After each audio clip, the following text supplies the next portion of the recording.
جمال مصطفیٰ یا نظر طیبہ کی گلیوں میں۔ بسم اللہ الرحمن الرحیم، الحمد للہ رب العالمین والعاقبۃ للمتقین والصلاۃ والسلام علی سید الانبیاء والمرسلین وعلی آلہ واصحابہ وازواجہ واہل بیتہ وذریتہ اجمعین۔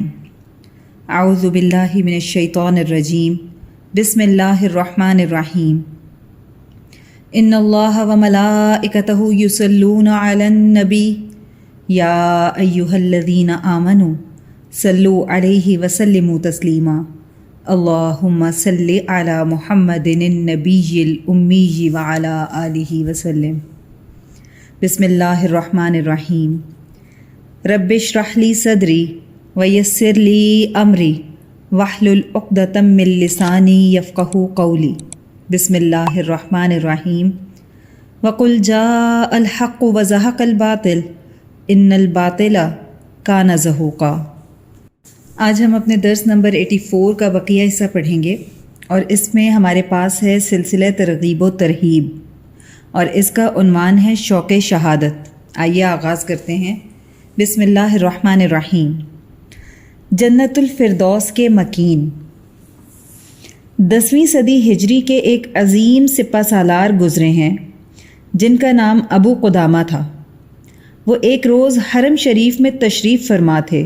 اتنے میں لوگوں کا ہجوم ہوا اور انہوں نے درخواست کی کہ آپ نے اللہ کی راہ میں جہاد و قتال میں ایک عمر گزاری ہے، اس سفر کا کوئی واقعہ ہمیں سنائیں جو ہمیں اللہ کے قریب کر دے اور ہمارے ایمان میں اضافہ ہو۔ ابو قدامہ نے سب حاضرین سے کہا کہ سب قریب قریب ہو جائیں۔ ابو قدامہ کہنے لگے، ان دنوں صلیبیوں سے جنگ چل رہی تھی۔ میں اپنے چند ساتھیوں کے ساتھ لڑنے کے لیے محاذ پر روانہ ہوا۔ راستے میں ہم رقہ شہر سے گزرے تو وہاں کی مساجد میں لوگوں کو واعظ و نصیحت کی اور لوگوں کو جہاد اور انفاق فی سبیل اللہ خرچ کرنے پر ابھارا۔ جب رات ہونے لگی تو رات گزارنے کے لیے ہم نے ایک کمرہ کرائے پر لیا۔ رات کا کچھ حصہ گزرا تھا کہ کسی نے دروازے پر دستک دی۔ جب دروازہ کھولا تو دیکھا کہ ایک عورت چادر میں لپٹی ہوئی کھڑی تھی۔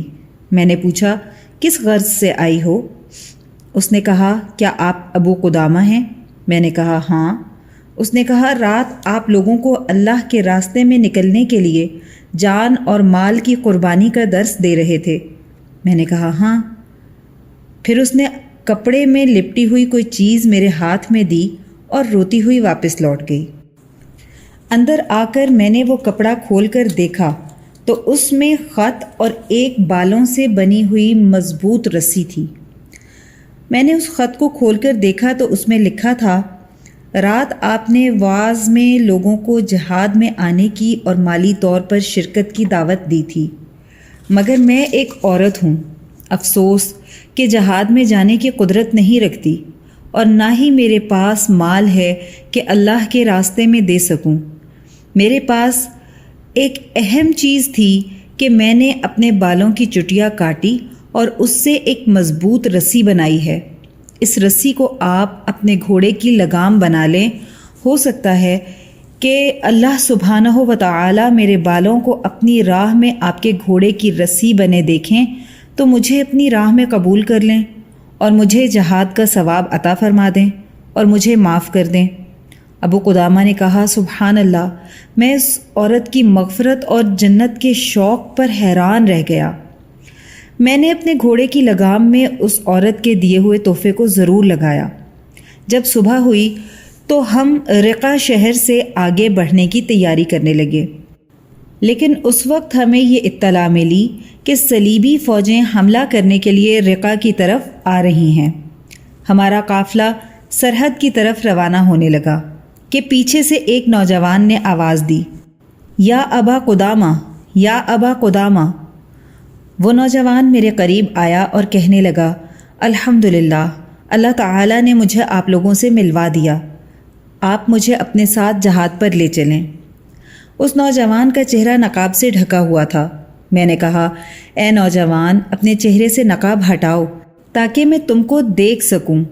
اگر تمہاری عمر جنگ و قتال کے قابل ہوئی تو تمہیں اپنے ساتھ لے جاؤں گا، ورنہ تمہیں واپس بھیج دوں گا۔ جب اس نوجوان نے چہرے سے نقاب ہٹایا تو چہرے سے نور کی شعاعیں پھوٹ رہی تھیں۔ اس کی عمر 16 یا 17 سال معلوم ہو رہی تھی۔ میں نے پوچھا، تمہارے والد زندہ ہیں؟ کہنے لگا، میرے والد صلیبیوں کے ہاتھوں شہید ہو چکے ہیں۔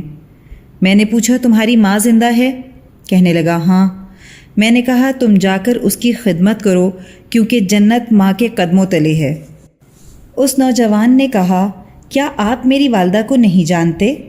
میری والدہ وہی خاتون ہیں جو رات آپ کے پاس آئی تھیں اور ایک پوٹلی آپ کے حوالے کی تھی۔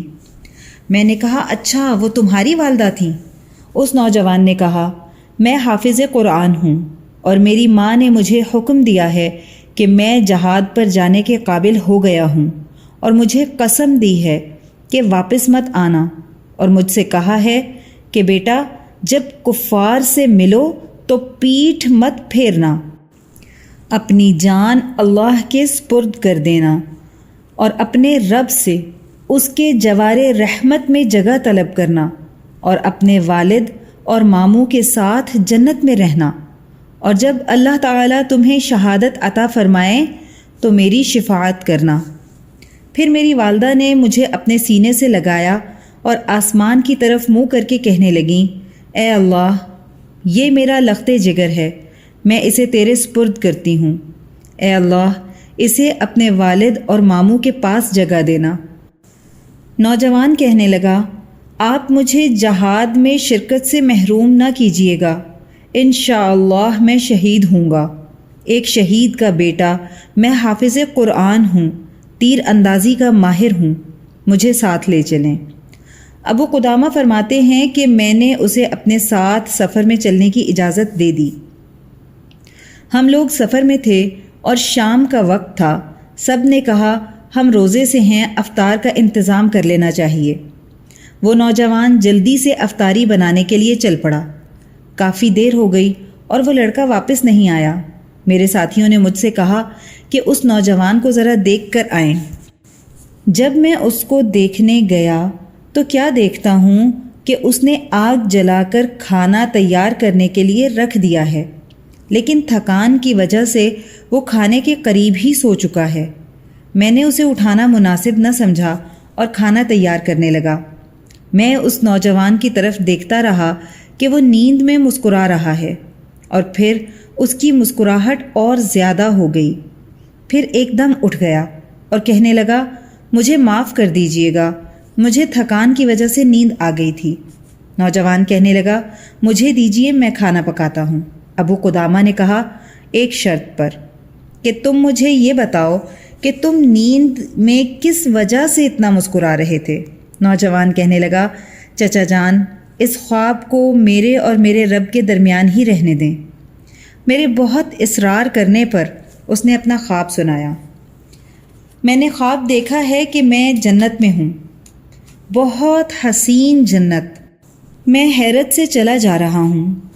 میں نے ایک جگمگاتا محل دیکھا جس کی ایک اینٹ سونے کی اور ایک اینٹ چاندی کی تھی، چھت موتیوں کی اور دروازے سونے کے تھے۔ لڑکیاں دروازے کے پردے اٹھا رہی تھیں۔ میں مسکرانے لگا۔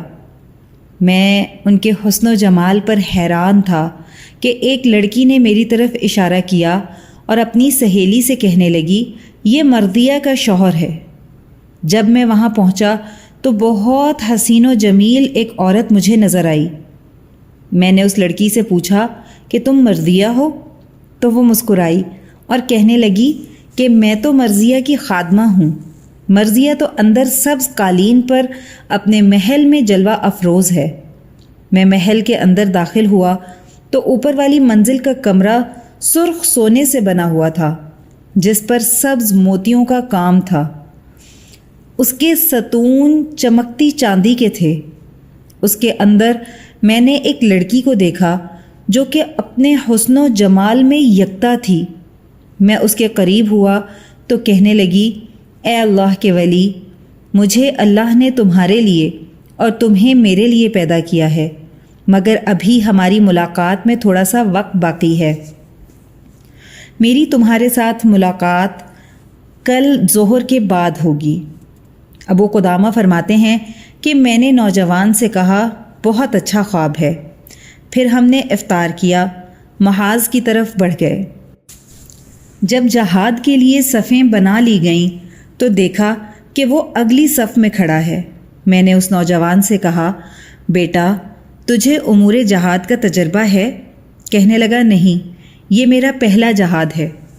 میں نے اس نوجوان کو بہت سمجھایا کہ لڑائی کا معاملہ ہے، اس میں خون بہنا ہے، بس تم پیچھے کی صف میں چلے جاؤ، اگر اللہ نے فتح دی تو تم بھی فاتحین میں سے ہوگے، اور معاملہ برعکس ہوا تو کم از کم سب سے پہلے نہیں مارے جاؤ گے۔ نوجوان کہنے لگا، ابو قدامہ کیا آپ یہ چاہتے ہیں کہ میں اہل جہنم میں سے ہو جاؤں؟ آپ کو معلوم ہے نا، جہاد میں پیٹھ پھیرنے والوں کا انجام جہنم ہے۔ ابو قدامہ فرماتے ہیں کہ میں نے اسے بہت سمجھایا مگر وہ نہ مانا۔ دست بدست لڑائی شروع ہوئی، وہ شاہ سواروں کی طرح آگے بڑھا۔ میدان جنگ میں ایسا عالم تھا کہ دوست کو دوست کی خبر نہ رہی۔ ظہر کا وقت داخل ہوا، اللہ نے صلیبیوں کو شکست دی۔ فتح کے بعد ظہر کی نماز ادا کر کے ہم اپنے پیاروں کی تلاش میں لگ گئے۔ میں اس نوجوان کو تلاش کر رہا تھا تو پیچھے سے آواز آئی، اے لوگو، ابو قدامہ کو بلاؤ، ابو قدامہ کو بلاؤ۔ میں نے پیچھے مڑ کر دیکھا تو اس نوجوان کو نہایت زخمی حالت میں پایا۔ اتنے زخم لگے تھے کہ اعضاء الگ ہو چکے تھے۔ میں اس کے قریب گیا، اس کا سر اپنی گود میں لیا اور کہا، بیٹا تیرا چچا ابو قدامہ، بولو۔ میں اپنے کپڑے سے اس کا خون صاف کرنے لگا۔ وہ نوجوان کہنے لگا، چچا جان اپنے کپڑے گندے نہ کریں، میرے کپڑے سے خون پونچھیں۔ پھر وہ کہنے لگا، آپ مجھ سے وعدہ کیجئے کہ میری شہادت کے بعد مجھے دفن کر کے آپ میری ماں کے پاس جائیں گے اور میری شہادت کی خوشخبری سنائیں گے کہ اللہ تعالیٰ نے ان کا بھیجا ہوا تحفہ قبول کر لیا ہے اور دشمن کے مقابلے میں پیٹھ نہیں پھیری۔ اگر اللہ تعالیٰ نے میری شہادت کو قبول فرما لیا تو میں اپنی ماں کا سلام اپنے والد اور ماموں کو پہنچا دوں گا۔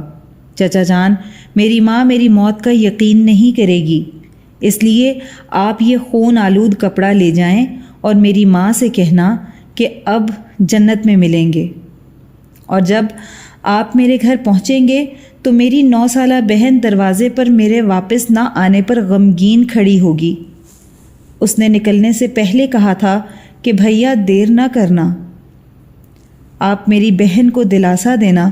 پھر بس اس کی سانس اکھڑنے لگی اور وہ کہنے لگا، کعبہ کے رب کی قسم، خواب سچا ہوا، مرضیہ میرے سرہانے کھڑی ہے اور میں اس کی مہک محسوس کر رہا ہوں۔ پھر دیکھتے ہی دیکھتے اس نے میرے ہاتھوں میں جان دے دی۔ پھر اس کو دفن کرنے کے بعد اس کی وصیت پر عمل کرنے کے لیے میں اس کی والدہ کے پاس پہنچا۔ دروازے پر کھڑی 9 سالہ بچی رو رہی تھی اور ہر آنے والے سے اپنے بھائی کے متعلق پوچھ رہی تھی، اور مجھ سے بھی پوچھا، کیا آپ جہاد سے آئے ہیں؟ میں نے کہا، ہاں، آپ کی والدہ کہاں ہیں؟ والدہ پہچان گئیں اور کہنے لگیں، ابو قدامہ تعزیت کرنے آئے ہو یا خوشخبری دینے آئے ہو؟ میں نے کہا، کیا مطلب؟ کہنے لگی، اگر میرا بیٹا شہید ہو گیا ہے تو یہ خوشخبری ہے کہ اللہ نے میرا تحفہ قبول کر لیا ہے، اور اگر تم صحیح سلامت غنیمتیں لے کر لوٹے ہو تو یہ تعزیت ہے کہ اللہ نے میرے بیٹے کو قبول نہیں کیا۔ میں نے کہا، اللہ کی قسم خوشخبری لے کر آیا ہوں۔ کہنے لگی، مجھے ثبوت دکھاؤ۔ میں نے سامان کھولا تو پکار اٹھی، یہ تو وہی کپڑا ہے جو میں نے اپنے لخت جگر کو پہنایا تھا۔ اس کی خوشی ناقابل بیان تھی۔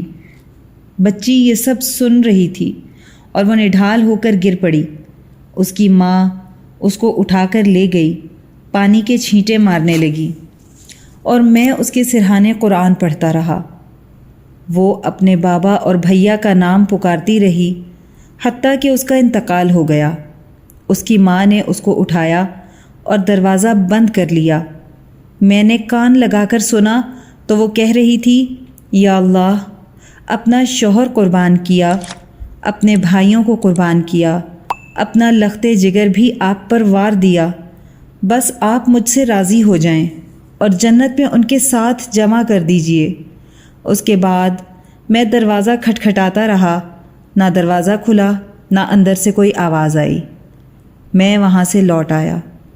اس عظیم ماں کا حیران کر دینے والا صبر میرے جہادی سفر کا سب سے حیرت انگیز واقعہ ہے۔ یہاں ہمارا درس نمبر 84 مکمل ہو گیا۔ آئیے دعا کر لیتے ہیں۔ اللہم صلی علی محمد النبی الامی وعلی آلہ وسلم۔ یا اللہ، ہماری اس ادنا سی کوشش کو قبول و منظور فرما لیں اور اس کو ہماری بخشش کا ذریعہ بنا دیں۔ اس کو قیامت تک امت کے لیے ہدایت اور عشق نبی صلی اللہ علیہ وآلہ وسلم کا ذریعہ بنا دیں۔ اے اللہ، جو کچھ پڑھا سنا اس کا ثواب سب سے پہلے آقا کریم صلی اللہ علیہ وآلہ وسلم کی بارگاہ عالیہ میں تحفتاً، ہدیتاً، نذرانتاً، محبتاً، عقیدتاً پیش کرتے ہیں، قبول و منظور فرما لیں۔ نبی کریم صلی اللہ علیہ وآلہ وسلم کی برکت اور وسیلہ جمیلہ سے اس کا ثواب تمام انبیاء کرام، خلفائے راشدین، امہات المؤمنین، اہل بیت اطہار، صحابہ کرام، صحابیات، بزرگان دین، اولیاء اللہ، شہداء، صدیقین، صالحین، مؤمنین، مؤمنات، مسلمین، مسلمات کو پیش کرتے ہیں، قبول و منظور فرما لیں۔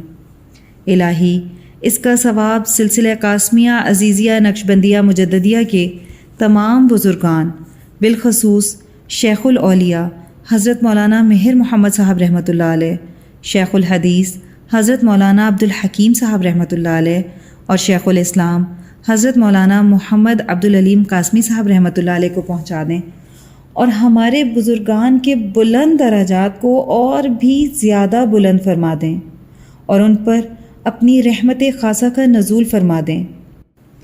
یا اللہ، ہمارے مرشد گرامی حضرت شیخ عزیز القاسمی حکیمی مہروی نقشبندی مجددی دامت برکاتہم العالیہ پر اپنا خاص فضل اور خانقاہ اور مدرسے پر اپنا خصوصی کرم فرما دیں اور انہیں امت کے لیے ہدایت و شفا کا ذریعہ بنا دیں۔ آمین بحرمت سید المرسلین صلی اللہ علیہ وآلہ وسلم۔ سبحان ربک رب العزت عما یصفون وسلام علی المرسلین والحمد للہ رب العالمین۔ جدھر دیکھی اسی ماہ مبیں کی چاندنی دیکھی،